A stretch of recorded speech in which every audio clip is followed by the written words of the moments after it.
This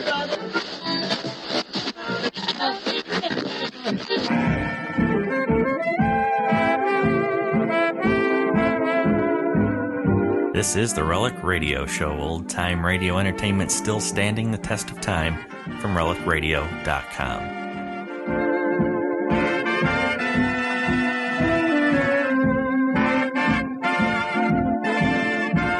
Welcome back to the Relic Radio Show. We begin our hour this week with The Saint. We'll hear a schizophrenic psychiatrist, his story from September 18th, 1949. After that, it's The 0 Hour and White Flame Burn Bright.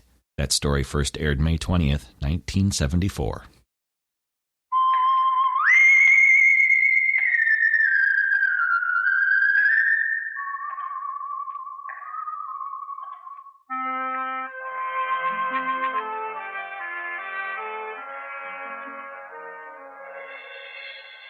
The Adventures of the Saint, starring Vincent Price.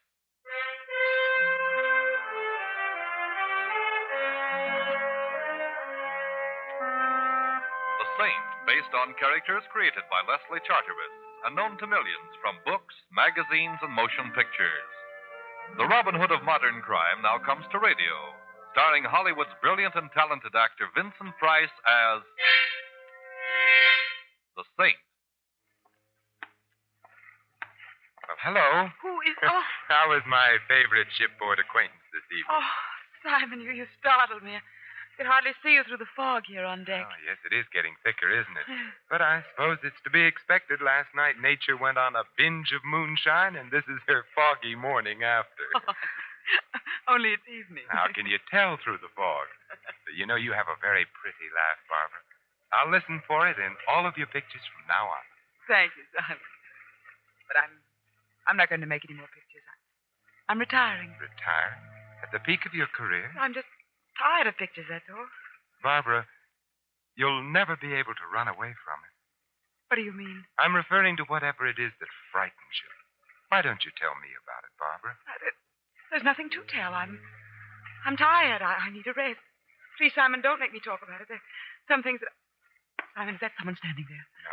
No, I don't see anyone.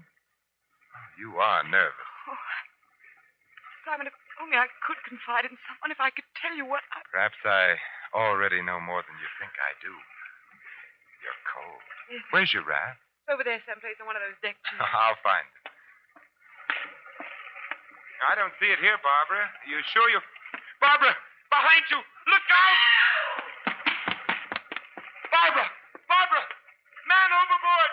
Man overboard! Maybe you'd like a swim too, Saint. What? Oh!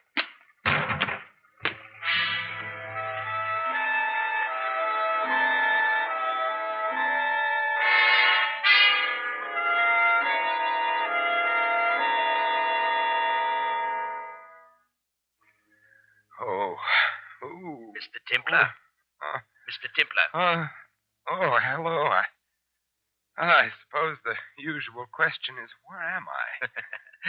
Sometimes they awaken from your type of custom-made coma asking, who am I?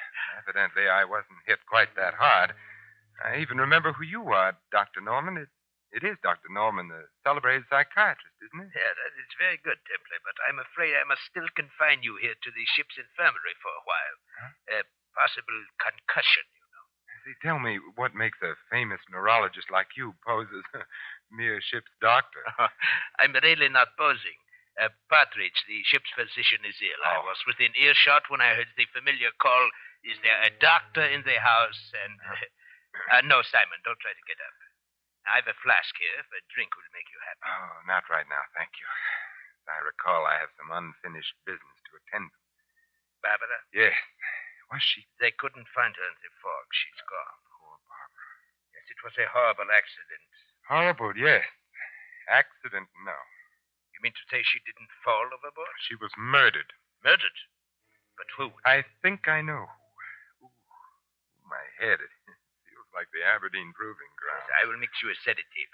You know, you're not looking very well. I always look like this when I'm angry. There's only one cure. Yes, I know. The lady with the scales known as Madame Justice. You know, Templar, I've been curious about what makes a man like you tick. Well, I'll tell you. every 8 days or so, someone winds me up. Right now, I'm wound up tight. Tight with fury. Well, as a psychiatrist, I would advise you to unwind. Here we are. Now drink this. It will put you to sleep after a while. Thank you. You say you think you know who killed Barbara, Simon. I was wrong. I do know. Well, I think you ought to talk to me. Unwind yourself. You think I need psychiatry, Doctor? Well, I think you're too taut at the moment. That plus your concussion, it might be dangerous. Very well, Doctor. I'll unwind. I'll tell you the entire story. If you don't mind, Simon, here, this will help the rhythm. It's a metronome. Psychiatrists often use them. But if you'd rather... No, I don't mind. I'd never met Barbara Brooks, although I doubt if there's a human being alive who hasn't heard of her or seen her in the movies. I first saw her the day we boarded ship. There was something in her expression, in the way she walked and talked and smiled, that immediately told me here was someone I should know. Her entire demeanor was an attitude of invitation. A romance. Fear, Doctor. She was a frightened lady. She wanted someone near her. I walked over to her there on deck and immediately made myself useful.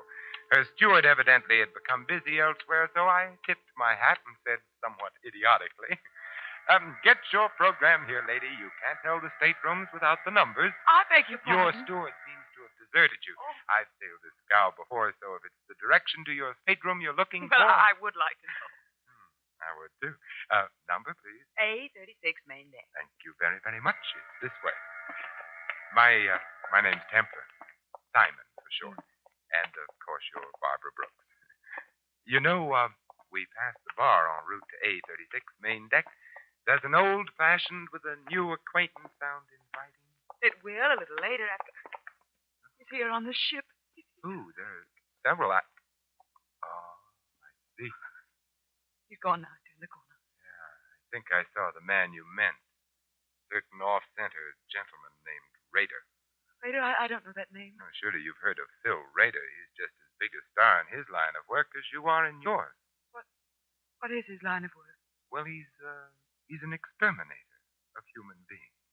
Mr. Templar, I'm afraid. Well, that was obvious from the moment I first saw you. Why don't you tell me about it? No, I can't. No, I'd be killed. As good a reason as any for not telling me, but I must warn you I've a peculiar talent for finding things out for myself. Oh, no, you mustn't do anything. Please, please.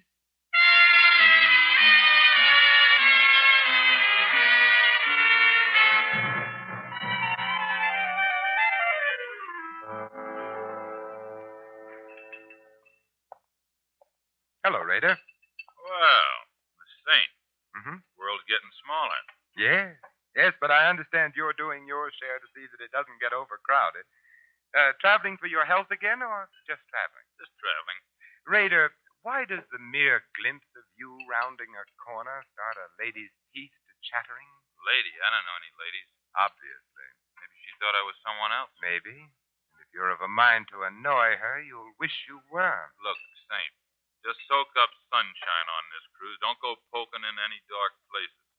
Might be bad for you. Oh, what sort of bad, Rader? Look, Big Shot, just so there's no misunderstanding. You butt in where you ain't welcome on this cruise, and Yes? I'll kill you.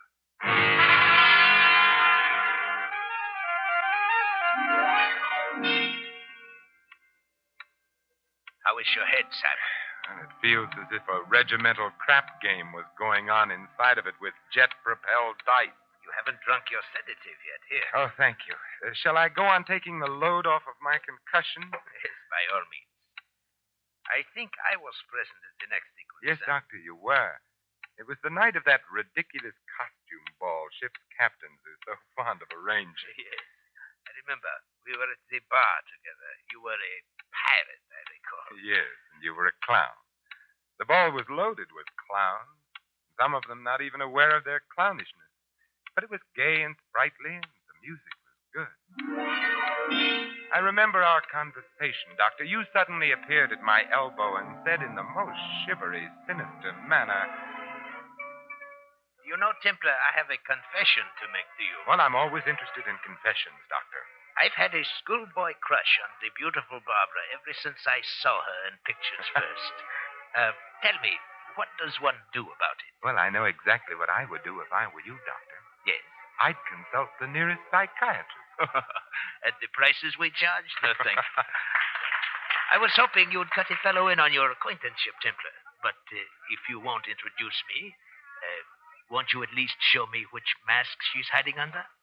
I think I might be able to make my own introduction. Oh, very well, Doctor. Look for a sylph-like figure in a blue and yellow harlequin costume. Thank you, Templar, thank you. And if you should ever need a good psychiatrist... At the prices you charge? I will be seeing you. Don't turn around, Mr. Templar. I have a pistol in the small of your back. Well, now, really, is that any way to enjoy a war? Listen, Saint, and listen hard. Oh, I'm all ears, except for the small of my back, which feels abnormally large at the moment. Certain arrangements have been made, Saint. It means a big head of lettuce if they go through. So? All the signs say, keep out. See that you do. Now, don't turn around. This costume's so pretty, I'd hate to have to put a hole through my pocket. Well, it's probably just a coincidence, but I've acquired the same regard for the small of my back. Keep regarding it that way, Saint. Don't let your nose wander where it doesn't belong. And you might begin by forgetting you saw certain people aboard this boat. See, just tell me how you're going to swing it, Mrs. Miller. Oh, don't be surprised. I'd recognize the notorious Lil Miller's voice on a party line. How are you going to take him, Lil? A palm base or perhaps a marked deck? This rod has a hair trigger, Saint. Just a touch and you're... Lil, what's the matter? That girl there, the one in the harlequin. Lil! You're lucky, Saint. I'd have shot. Give her ear. Don't crowd. Crowd her all you want to. She won't mind now. Is she? Yes, a stiletto in the back leaves very little doubt. She's dead.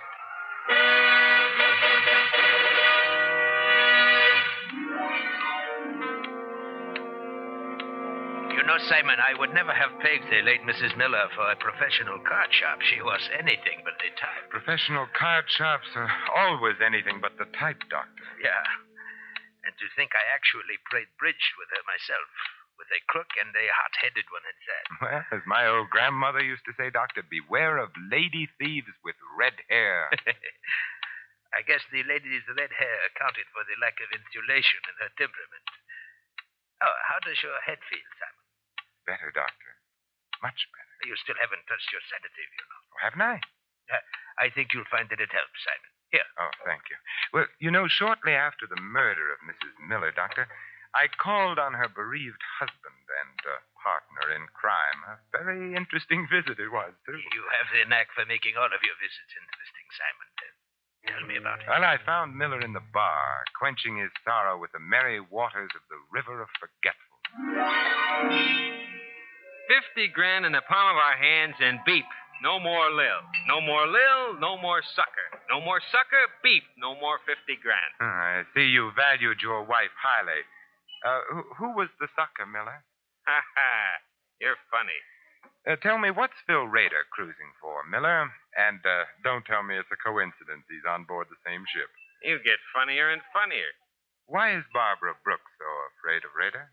You ain't even warm, Saint. You're a mile wide of the target. Well, I'd better use a different kind of ammunition then, Miller. Yeah? Like what? Like a little murder performed on an unwilling sucker in Reno. Huh?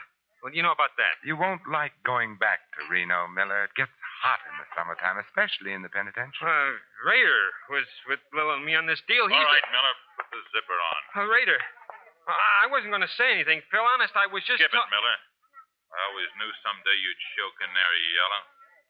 I thought you and I had a little understanding, Saint. You've got a reputation for wrong thoughts, Rader. Yeah, but right or wrong, I back my ideas up. To the hilt, Saint. Keep that frog sticker under cover, Rader, or I might take it away from you. And the Dutch courage that rides with it, too. I'll keep it hidden for now. You just be careful of the places where the lights don't shine, Saint. Come on, Miller. I want to talk with you. Well, I'll be out in a little while, Phil. I want a drink. You've drunk enough, Canary. Come on. You'd better go, Miller. And if you can't talk your way out of it, my regards to the fishes.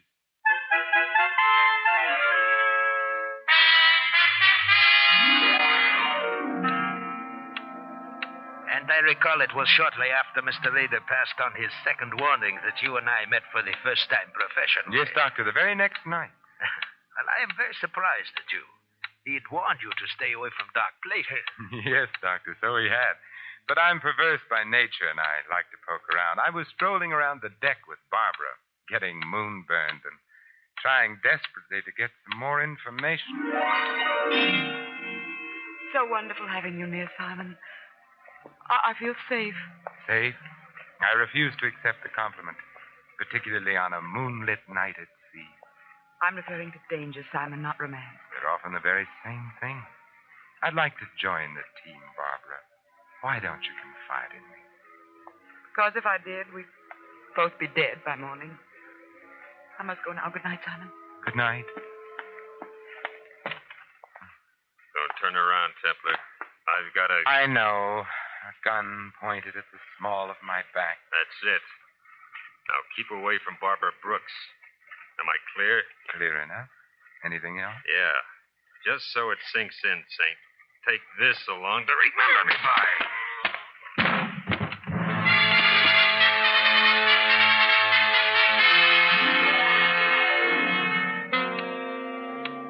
Once again, you enter the picture, Dr. Norman.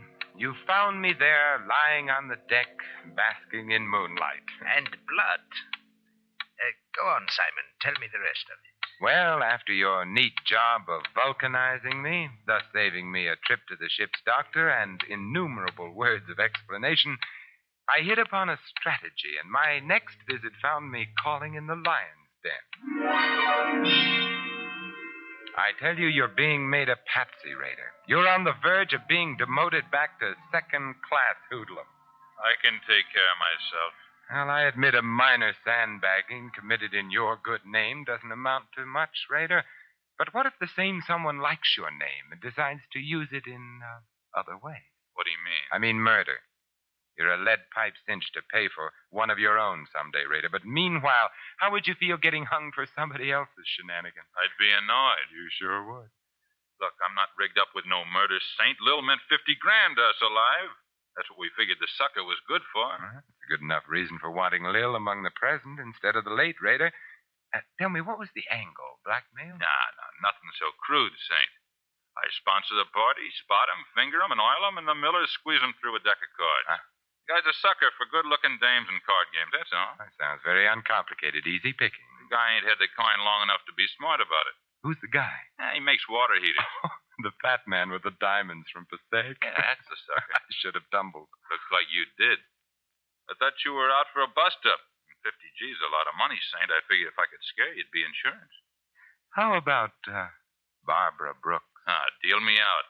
I'm not in on whatever the caper is there. She saw you the day we sailed, and she got scared. Well, maybe it's because I ain't exactly pretty. Yeah. But if you really want to know something, Saint, I'll tell you. I was propositioned on a stunt against that dame a few weeks before we sailed. I turned it down. A big dough, too. A murder deal? Yeah, big dough to bump her off. Not for me, though. Nah, she's too prominent. Too much heat on those jobs. Who made the offer, Raider? He wasn't exactly interested in leaving his calling card, Saint. Just a John Smith, as far as I'm concerned. But he had a description, didn't he? Everybody has a description. Well, sure. He was a medium-sized guy with...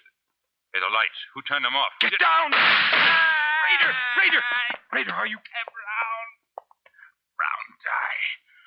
Blue shirt. Brown tie. Blue shirt. Brown tie, blue shirt. Not a very harmonious color scheme, is it? Raider. Yeah. Thank you, Raider. At least your last earthly utterance was in the direction of good. Thank you.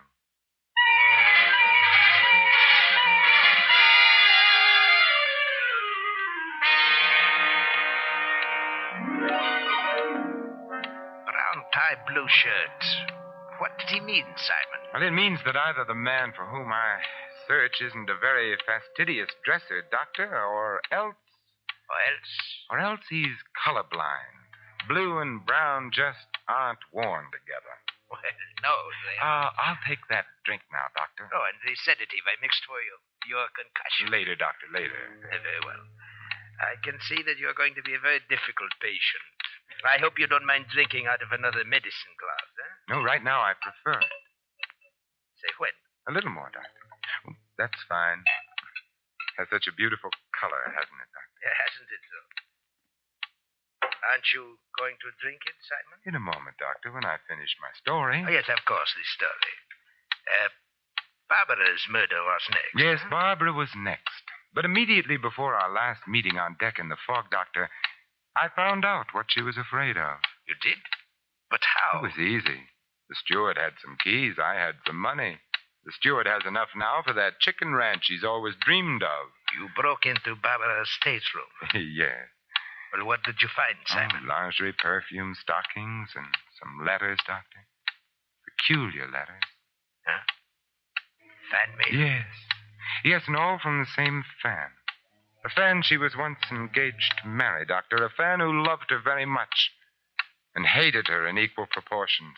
Who was so torn between love and hate, he had to kill her. Schizophrenic. You should know.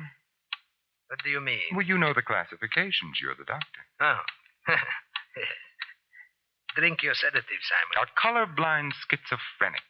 I don't believe I've ever met one before, Dr. Norman. So colorblind, he mistook the green and orange harlequin costume worn by Lil Miller for the blue and yellow one worn by Barbara. That is very interesting, Simon. Poor Lil. If she'd come to the ball as anything but a harlequin, she'd have lived to take in $50,000. Your sedative, Simon. You know, you were wrong about Lil's hair, Doctor. It wasn't red. It was brown. You said it was red. I wanted to see if you'd agree. Your sedative. Yes, of course. Hand it to me, would you, Doctor? It's there alongside the drink. Yeah. No, don't try to tell them apart by their aromas, Doctor. It's obvious that they're different colors. Or can't you tell? You find it, Saint. I'd like very much for you to drink it. My Doctor, what a pretty purple gun you're wearing. Or is it pink? Drink up, Templar. You hardly feel it. It's just a dash of prussic acid. Dr. Norman, when you give a sedative, you go overboard. Drink it, Templar. Well, you're the doctor. A toast to you, Dr. Norman.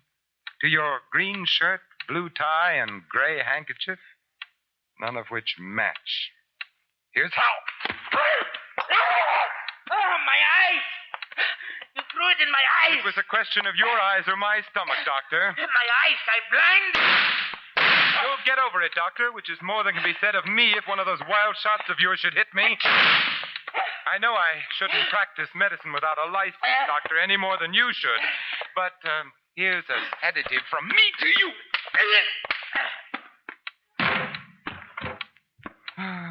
Pleasant nightmares, Dr. Norman.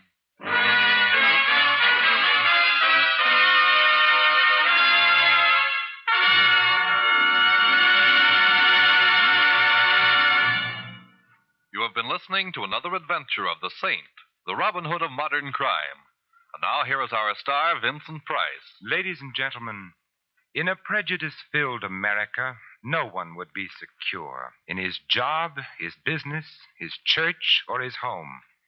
Yet racial and religious antagonisms are exploited daily by quacks and adventurers whose followers make up the irresponsible lunatic fringe of American life. Refuse to listen to or spread rumors against any race or religion. Help to stamp out prejudice in our country. Let's judge our neighbors by the character of their lives alone, and not on the basis of their religion or origin.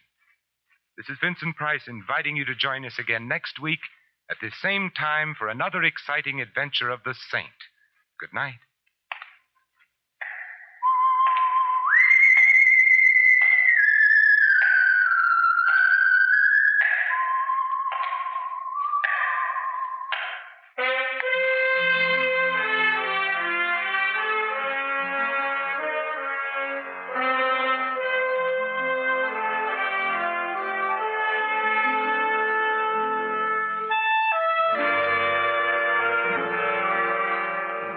Tonight's script of The Saint was written by Michael Cramoy.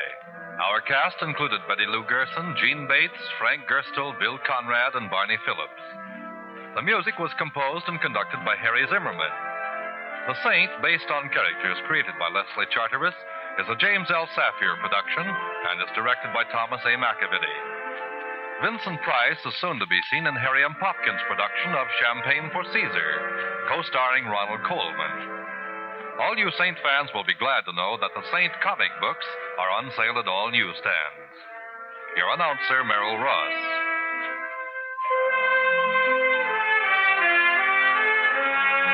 This is the Mutual Broadcasting System.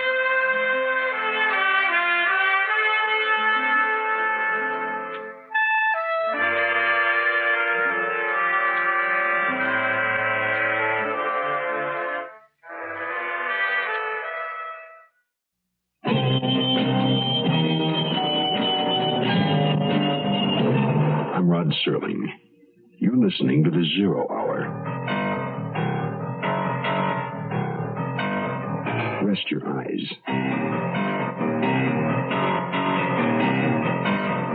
Exercise your imagination.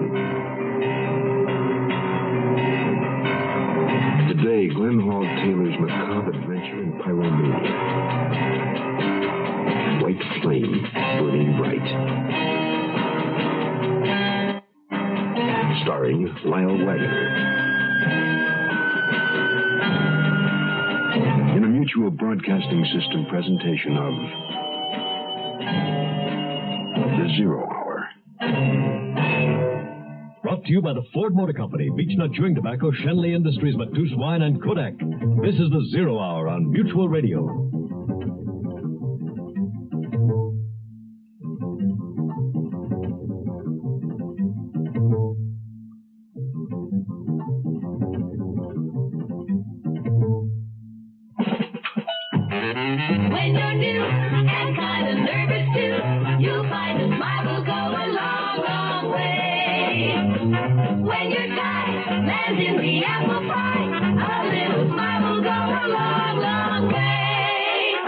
Way to make a smile go a long, long way in pictures is with Kodak's Pocket Smile Saver Kit. It comes complete with the littlest, newest pocket Instamatic camera, a roll of color film, magic cubes, extender, carrying case, and everything you need for smile saving for less than $30. The Kodak Pocket Smile Saver Kit. You'll find it at your photo dealers for a limited time only. So a smiling face can go to any place. You know the moon's a million miles away.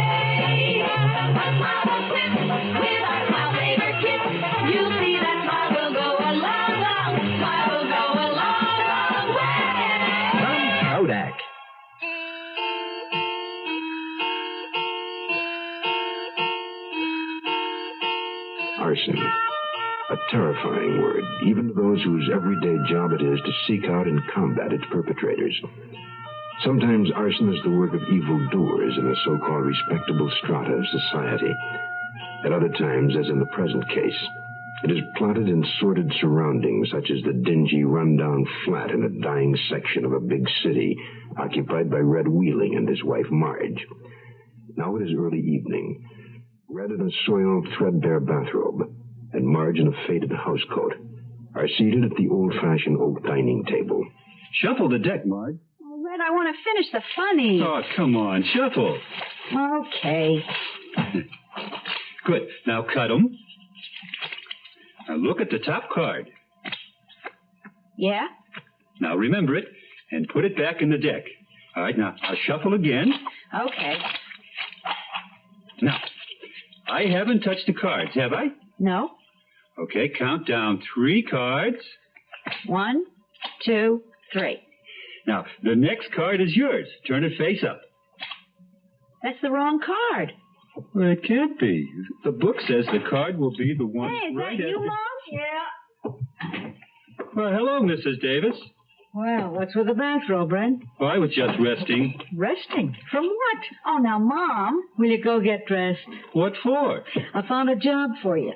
Oh, now, wait a minute. I got 2 or 3 things lined up for myself. Yeah, and you've been handing me that line for the past 6 months.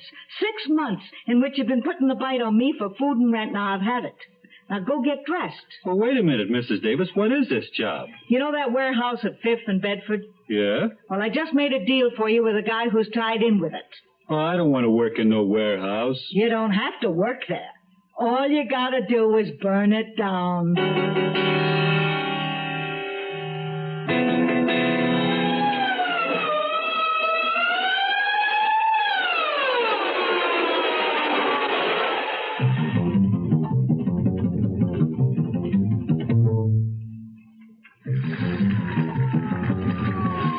This is Chief O'Connell. I'm calling from the warehouse fire at 15th and Bedford. It's a good chance this might be arson. Send over a couple of your best men, huh? Yeah, right. Out.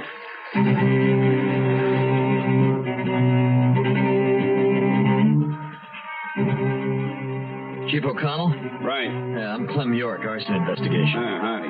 And I'm Bill Walker, also arson investigation, Chief. Hi. Glad you got over so quickly. The alarm came in about a half an hour ago. We don't know how long it was before it was turned in that the blaze started, but it couldn't have been too long. Yeah, looks like you've got it under control here. Yeah, we were lucky. Could have been a whopper. Flames are out, but we're checking for hot spots and doing some precautionary operations. Chief, what made you suspect it was arson? Oh, I got it right here in my car. Yeah, this piece of glass, it's from one of those lower windows there.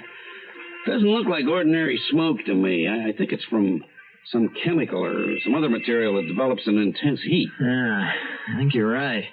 What do you make of it, Bill? Well, I hesitate to guess, but my hunch is that the smoke was from something highly volatile, though. Well, we'll take it with us and get it into the lab. I'll make some scrapings of the smoke and get it under the microscope. Probably photograph this stuff. Good.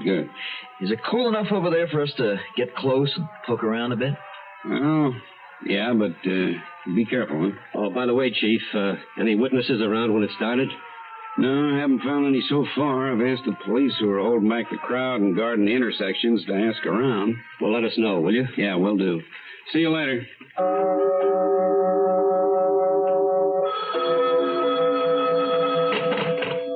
Hello? Mark, Red home yet? Oh, hi, Mom. No, he isn't. Well, he should have been home an hour ago. Yeah, well, maybe he forgot to take the matches with him. That wouldn't surprise me. Look, when he comes in... Oh, wait a sec. That you, Red? Yeah, honey. He just came in. I'll put him on. Hey, here. Well, who is it? It's Mom. She wants to talk to you. What about? I don't know. Talk to her and find out. Hi, Mrs. Davis. What kept you? Well, I went to the magic store. Where? The magic store. The fella just got in some new tricks. Oh, jeez. Will you never grow up? Do you know how long I've been waiting to hear how the job went?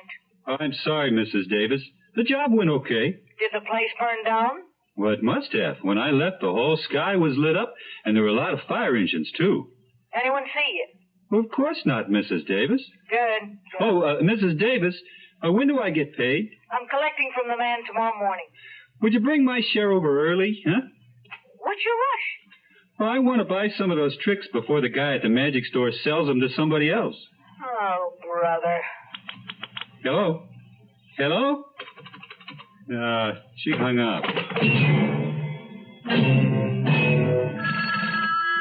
Hello, Mr. Know-It-All here, the man who knows everything about everything. How long did it take Michelangelo to paint the ceiling of the Sistine Chapel? 4.5 years. Too bad he didn't have a roller. Hello, Mr. Know-It-All. What's the fastest service in tennis history? Forest Hills, 1962. You got pizza in 5 minutes, a hot dog in 3. Hello, Mr. Know-It-All. Can you name the 50 states in alphabetical order? Sure can. Hello, Mr. Know-It-All. What car from a major U.S. manufacturer offers you the smallest displacement 4-cylinder engine for gas economy and outsells any import? Oh, well, it's the... Ford Pinto. I didn't know that. Well, did you know that all Pintos come with an economical 4-speed manual shift standard while you have to pay extra for it on a Vega? No, I didn't know that either. Well, now that you know, stop in at your local Ford dealer. Over the last 5 years, Ford dealers have sold more small cars with wheelbases of less than 112 inches than any other single group of dealers in America. Come see your local Ford dealer. He's small car headquarters. Hello. Mr. Know-It-All just left for his Ford dealer.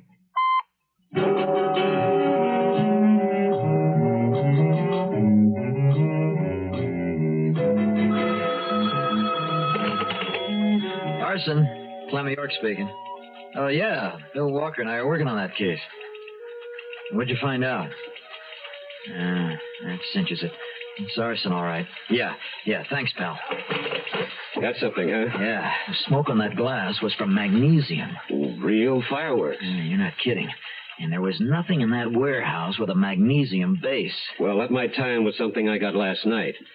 A kid who'd been watching the fire told me he'd seen a guy hanging around the warehouse about 6 o'clock last evening.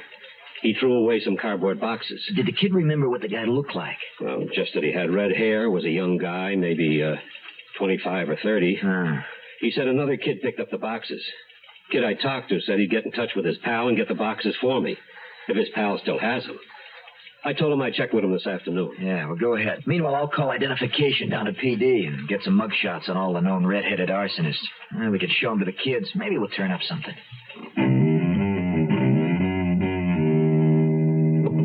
Gee, Marge, I just come from the magic store. Where do you see my new trick? It's real far out. Oh, Red, can't you see that I'm reading? Oh, it'll only take a minute. Look. Well, what's it supposed to be? Well, it's just two rings, one inside the other. Here, see if you can take them apart. That's the trick.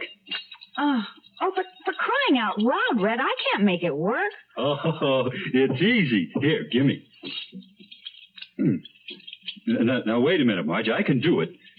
Let's see. Some genius.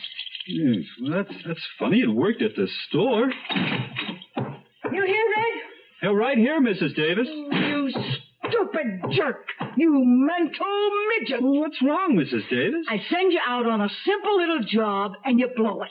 What are you talking about? I did the job. I set fire to the warehouse. You set fire to a warehouse. I told you 5th and Bedford. You set fire to a warehouse at 15th and Bedford. You burned down the wrong joint. Did you find that other kid, Bill? Yeah, he still had the boxes, too. They're over there on the table. The stickers on them indicate they came from Newton's Sporting Goods shop on Main Street. They contain signal flares, like yachtsmen use. Magnesium. Did you check with them? There was only one clerk on duty, and he hadn't sold any flares in the past few days. Well, I think we better try again. Find out if a red-headed guy bought any more flares this afternoon. Why? There was another warehouse fire while you were out, and this time at 5th and Bedford. Might be more than a coincidence. They saw a brilliant white flame when the fire broke out. Could mean that magnesium was used again. Yeah, sounds like it. By the way, did that second kid recognize any of the pictures? No, but I did get a character clue on our suspect. What kind? Well, a red-headed guy had a deck of cards with him. He tried to show the kid some tricks, but he couldn't do them. I could make him anything from a would-be card sharp to just some kind of a show-off. I guess all we can do now is wait for that sporting goods store to open in the morning. Where's Red? He's out. Picking up some new tricks, I suppose.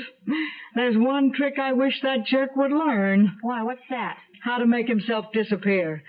It'd sure make life easier. Oh, Mom, why are you always picking on him? So he made a little mistake. Little mistake? He made a king-size boo-boo. The guy that wanted the warehouse at 5th and Bedford burned down paid good money for the job. Hey, why did he want it burned down? Well, it's his racket. He buys a lot of stuff on consignment and puts it in the warehouse. Now, just before the fire, he has it moved out.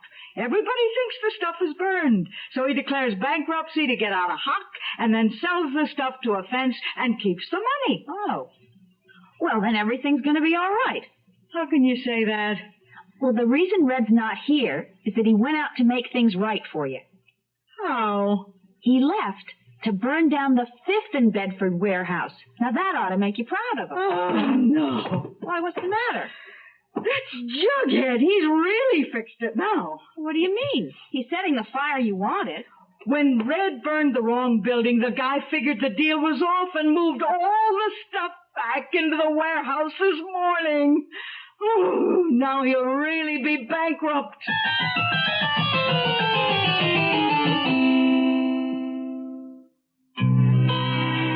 Matisse Rosé, any kind of wine you want it to be. It's a picnic wine, a candlelight wine. Just try some and see how Matisse Rosé feels at home on a yacht, a backpack motorhome, whatever you got. Matisse Rosé, you'll like it a lot. Try some and you'll see. Matisse is a rosé wine imported from the old world to go with everything good. It has a light, easy-to-like taste, so it makes good food even better. Good people, friendlier. And good times, well, just try some and see. Try some and you'll see. Imported by Dreyfus Ashby & Company, New York, New York. To be any kind of wine you want it to be. Hey, hey, hey, Matisse Rosé.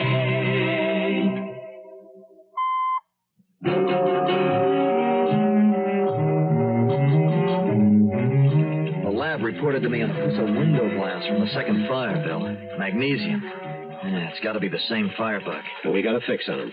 His name's Charles Wheeling, alias Red Wheeling. And how'd you come up with that? I went back to the sporting goods store this morning and showed him the mug shots. One of the clerks identified him. And to cinch it, the store just put that brand in stock this week. Did you find out where he lives? Well, the closest I could come was to locate where he lived 6 months ago. No forwarding address, naturally. Should we have the police put out an APB on him? And there might be a way to find him sooner. Oh, how? I checked on the owner of the second warehouse that was burned. Turns out it's owned by a dummy corporation. So they had a convenient fire. Yeah, could be. Now, if they did, and if Wheeling was hired to do the job, getting that owner's name could clear up this case. The incorporation papers are being looked up right now. Mr. York? Yeah, right over here. I'm from Identification Bureau. These were sent over to us by Fire Chief O'Connell. What are those things? One of those puzzles that has 2 rings you're supposed to separate. You can figure it out. They were found in the warehouse that burnt yesterday. Well, how come the fire didn't blacken that chrome? Well, they were found under a packing case. I guess the flames never got to them. It's all in that report, sir. Okay, we'll study it. And thanks. Oh, you're welcome. Hey, good luck with it. Yeah, let's take a look at it. Now, for one thing, they pulled some prints off the rings. Yeah, they're Wheeling's all right. Which definitely places him in the building prior to the fire. But we still have to find him. I got an idea. Let's have copies of this picture made. We'll send them to the police in the 19th and 20th precincts. Well, why only those 2, Bill? Well, Wheeling's last known address was in the 19th, right? Right. And the shop where he bought the flares was in the 20th. Yeah. The way I figure it, he must be somewhere in the area of the 19th and 20th. Now, he wouldn't go all the way back to his old neighborhood to buy signal flares. Hey, I just thought of something. Oh, what? Didn't you say one of those kids you talked to said the red-headed guy was trying to do some playing card tricks? That's right. All right, now, before we give the police the pictures, let's look in the yellow pages, find out what trick stores or magic shops are in that 19th and 20th precincts. Maybe we can pull something out of the hat ourselves.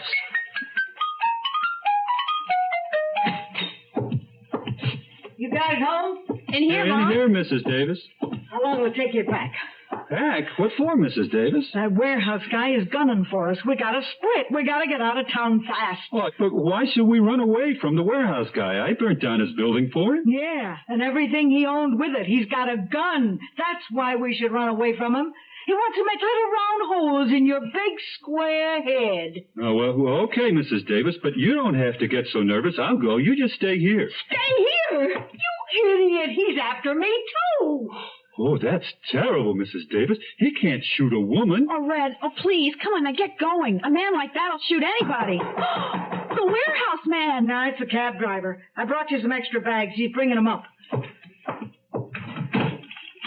What do you think you're doing? Well, I don't want to leave my cards and puzzles and tricks behind. They're in this drawer with my socks. Come in. Come in. Ain't locked. Hello? You ain't the cab driver. No, ma'am. I'm from the fire department. I'm arson investigator Bill Walker. Here's my ID. This is my partner, Clem York. What do you want? We want Red Wheeling. I'm Red Wheeling. Well, what do you want me for? We have a warrant for your arrest. You... Mrs. Davis. You know my name? Yeah, we have your name on a warrant, too. You certainly don't have a warrant for me. No, but you better stay in town. We'll want you as a material witness. Wait a cut and pick a minute, you guys. You can't just look. Oh, hell, fellas. This isn't a real gun. Look. When you pull the trigger, the barrel opens up and a little flag rolls down, and it's got a sign on it that says bang. Oh, you're really something else, Red. You didn't give a damn whether or not those fires you set might have killed people. But now you make the scene with a gun that's only a trick one. Oh, I got a lot of tricks. Hey, look at these cards. Now, give me a number from 1 to 10. 10. It's a good round number, Red. In years. And I think you're going to get it. Frisk him, Bill. Yeah. Just in case he's got something up his sleeve. Then we'll get the cuffs on him and Mrs. Davis, and we'll take him downtown.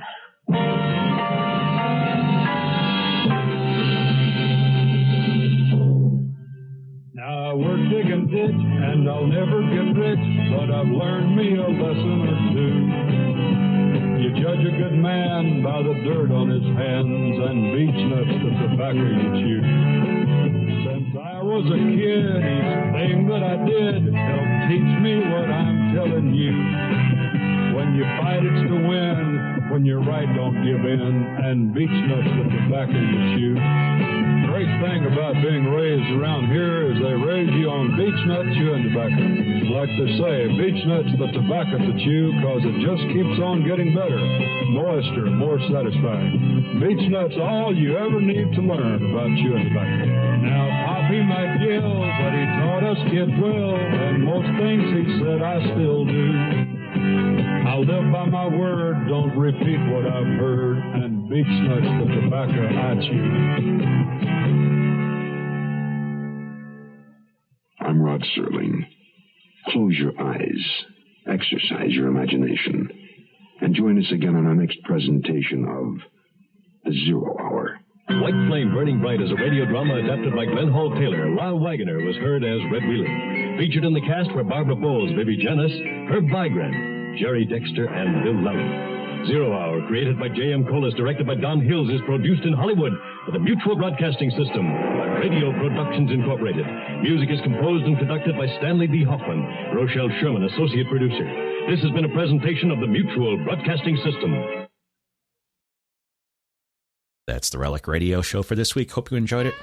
Don't forget to visit relicradio.com. You can find more from The Saint, The Zero Hour, this podcast, all the other podcasts, our Shoutcast stream, and everything else Relic Radio.